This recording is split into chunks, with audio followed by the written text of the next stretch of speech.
बुलेटिनमध्ये आपल्या सर्वांचं स्वागत। बुलेटिनच्या सुरुवातीला बातमी मुंबईमधून।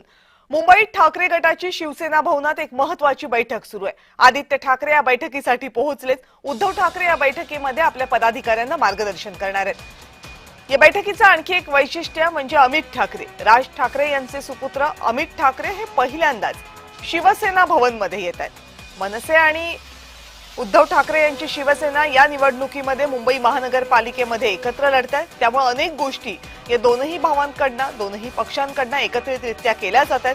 जवळपास 20 वर्षांच्या कालखंडानंतर दोन्ही भाऊ एकत्र येतात आणि त्यानंतरची पिढी म्हणजे अमित ठाकरे आणि आदित्य ठाकरे हेही या निवडणुकांची तयारी एकत्र करताना दिसतात। या सगळ्याचा एक महत्त्वाचा भाग म्हणून अमित ठाकरे आज पहिल्यांदाच शिवसेनेच्या कार्यालयामध्ये पोहोचले। या सगळ्या संदर्भात आणखी माहिती जाणून घेण्यासाठी जाऊयात माझे सहकारी महेंद्र जोईल आता आपल्या सोबत आहेत।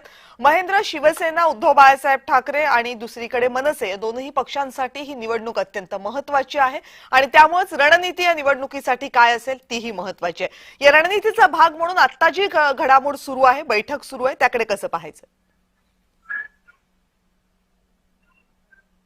नक्कीच कविता मॅम, काही वेळातच या ठिकाणी या बैठकीला सुरुवात होईल। महत्वाचं म्हणजे या तिन्ही पक्षातील जे उद्धव ठाकरेंचा शिवसेना, महाराष्ट्र नवनिर्माण सेना राज ठाकरेंची आणि शरद पवार यांचा राष्ट्रवादी पक्षाचे जे उमेदवार आहेत ते या ठिकाणी सर्व पोहोचले आहेत आणि यांना अमित ठाकरे आणि आदित्य ठाकरे हे मार्गदर्शन करणार आहेत। त्यानंतर उद्धव ठाकरेही या ज्या उमेदवारांना मार्गदर्शन करणार आहेत। त्यानंतर या ठिकाणी एक प्रवक्त्यांची बैठक होणार आहे। त्यात संजय राऊत, अनिल परब, किशोरी पेडणेकर, सुषमा अंधारे, हर्षल प्रधान, आनंद दुबे हे जे महत्वाचे जे प्रवक्ते यांचीही या ठिकाणी बैठक होणार आहे। एकंदरीत या बैठकीत उमेदवारांना कशा पद्धतीने प्रचार असणार आहेत, रणनीती असणार आहे, त्या संदर्भाची सभा, रॅली या संदर्भात ते मार्गदर्शन करणार आहेत। आणि एकंदरीत सध्या जर पाहायला गेलं तर काही ठिकाणी राजकीय दबाव आहे उमेदवारांवर, तर त्या संदर्भात काही उद्धव ठाकरे मार्गदर्शन करणार का हेही पाहणं महत्वाचं असणार आहे।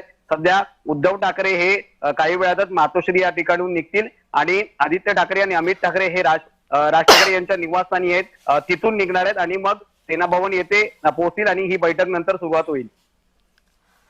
या बैठकीमध्ये नेमकी काय रणनीती ठरणार आहे याकडे आपल्या सगळ्यांचं लक्ष असेलच, पण अमित ठाकरे आणि आदित्य ठाकरे यांचा या निवडणुकीमधला एकत्र सहभाग किंवा या दोघांकडेही या निवडणुकांची असलेली एक महत्त्वाची धुरा हे दाखवण्याच्या दृष्टीने सुद्धा हे सगळे प्रयत्न